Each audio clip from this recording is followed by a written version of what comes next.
Hi everyone, in front of me I've got CUBOT tablet tab 10 and let me share with you how to change date and time on this device.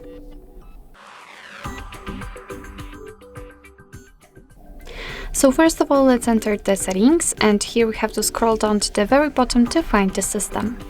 Now let's tap on date and time, and as you can see right here we've got some options which we currently cannot customize because as you can see the date and time and also time zones options are inactive.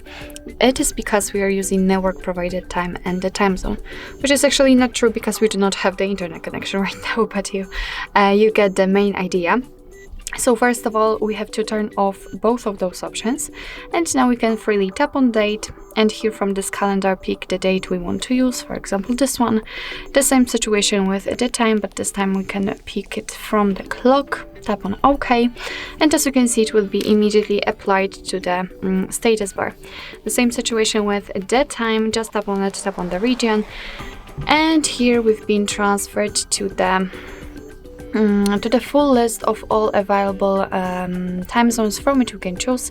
So basically just find the one you'd like to set and tap on it. I will pick this one, and as you can see it has been applied, and at the same time we've got the icon for mode, but that's okay.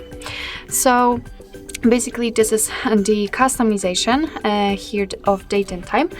We can also customize the time format, so we can use local default or we can, let's say, manually decide what format we will use. So currently we are using 12-hour format. If you'd like to use 24-hour format, just tap on the switcher right here, and as you can see it will be also changed immediately. So basically this is how to customize the whole date and time section.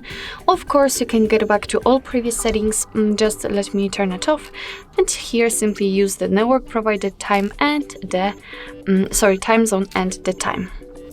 So actually that's all. This is how to change date and time in your CUBOT tablet tab 10. Thank you so much for watching. I hope that this video was helpful, and if it was, please hit the subscribe button and leave the thumbs up.